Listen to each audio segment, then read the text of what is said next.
Welcome back, everybody. Hope you enjoyed the first half of this stream. I'm now joined by John Kennedy from DAX. Now, John is a radio native. He's actually a DJ, so he's going to be very used to presenting to thousands of adoring fans. And he's going to talk us a little bit about how you can use programmatic audio advertising to drive usage of voice skills. So, John, over to you.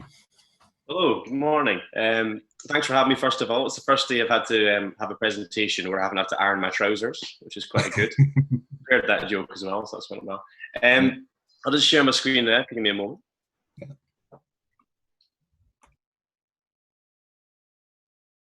So that should all be visible. Is it all visible there, yeah? Yeah, that's all looking good. Okay, first of all, thanks for having me today.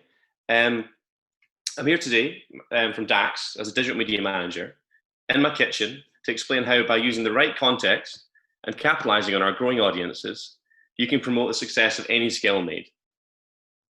Encouraging not just the initial use, but sustained engagement moving forward. Essentially, how to get your skill heard. First of all, who are we? What is the Digital Audio Exchange?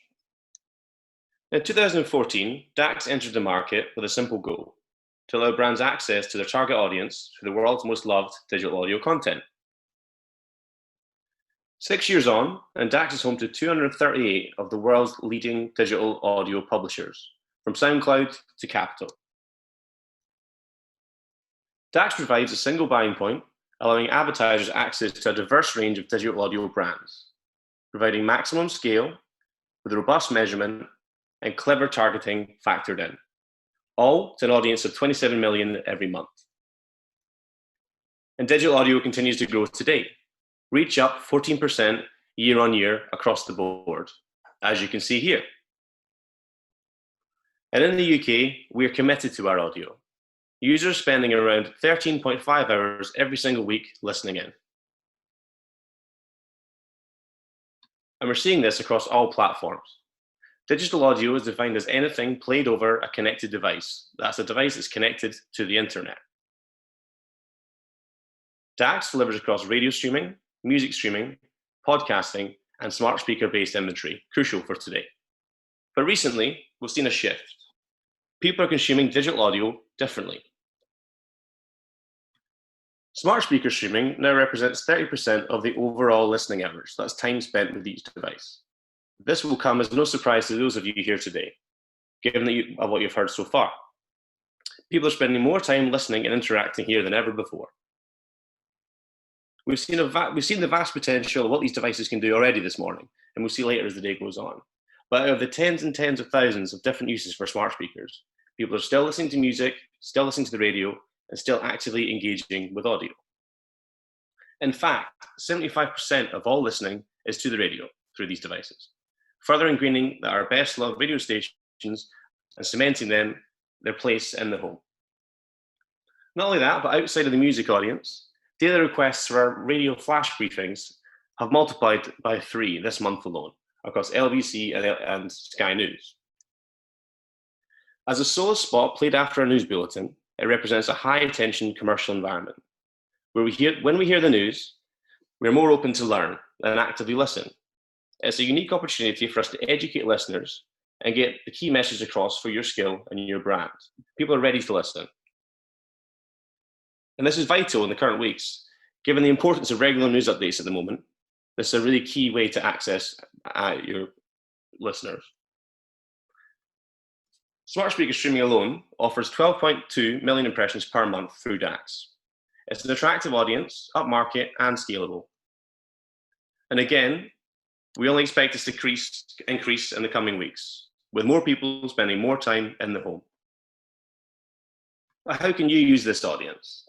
The unique power of smart speaker-based ads is the context. That's when and where people are listening. And context has never been more important. But it's not just us saying this. Agencies are embracing context in the planning process every day.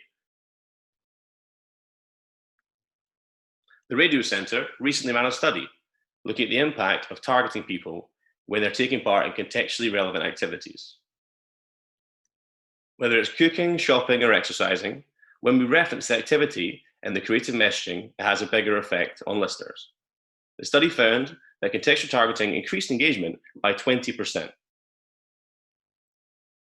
So let's look at one key example of where we've used this sort of knowledge in the past. Cast your minds back to 2017 when you're allowed outside.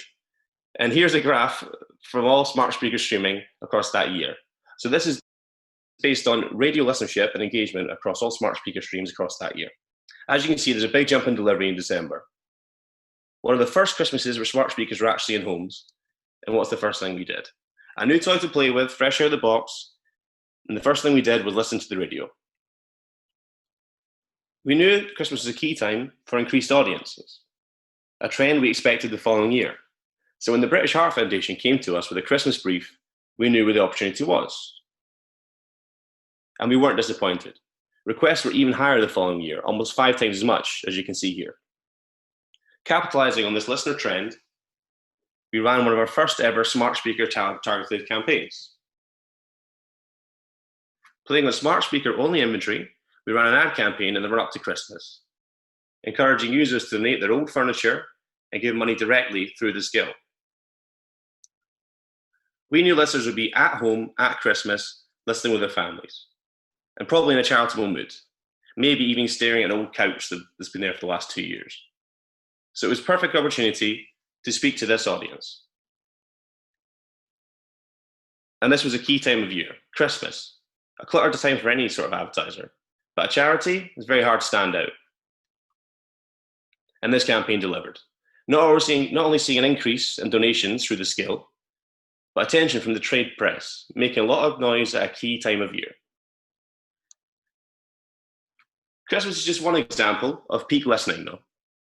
As audiences have grown, there are more opportunities for contextual targeting. Let's look at another example. Based on current surveys, here are the top activities for users listening via Echo: relaxing, exercising, and studying.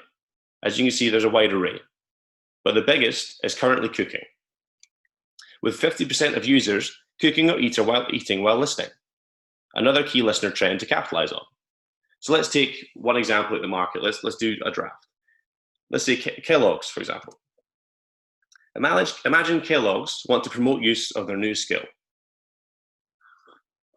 creating imaginative recipes for their new products, and in turn selling more cereal.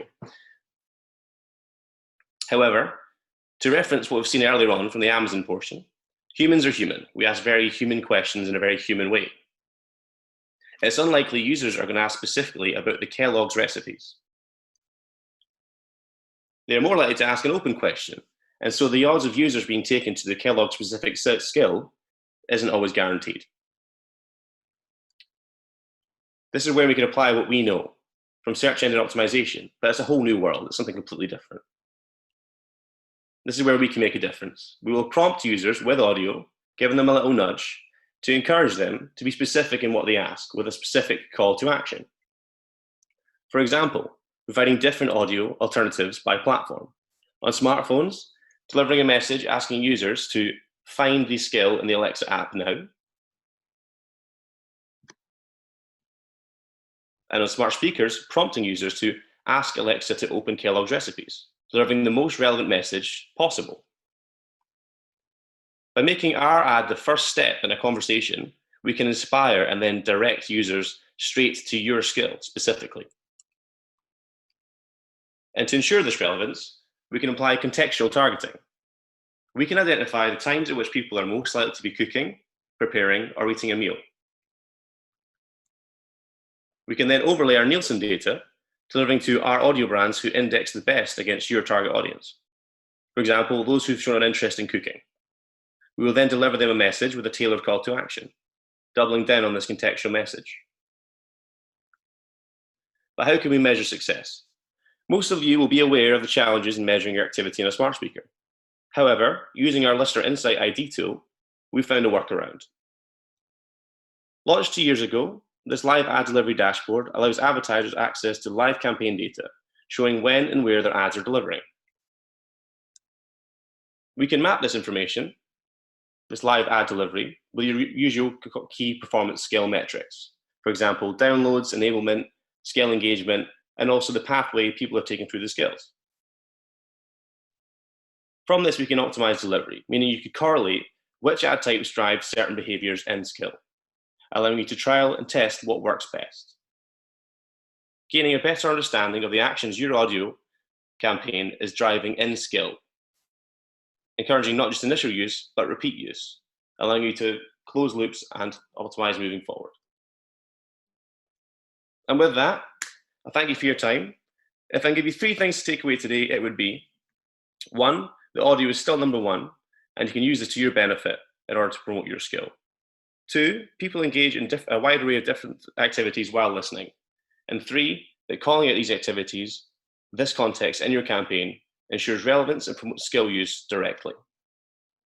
I hope today we've shown you that digital audio used right is the perfect partner to skills success in 2020 and getting your skills heard. Thank you. Magic. Thank you very much, John. This is awesome, and kind of, it really ties together a lot that we've heard already this morning. If you stop sharing your screen, we can see your kitchen and you.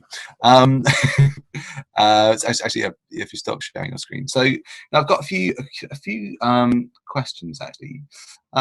So can you talk a little bit about how granular you can get in terms of targeting? So for example, one of the skills that we created with Diageo for Talisker, the kind of first round of insights we were able to get was we were to prove our kind of fundamental hypothesis was that people liked tasting whiskey on a Friday evening between 7 and 8, and say we knew where that demographic sat.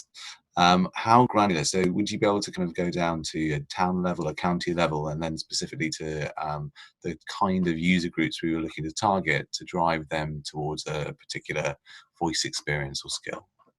Sure. So there's lots of different ways we can target. Also, the fact you picked whiskey seems a bit sort of offensive, but this is all a setup, this. I know, it's all the route.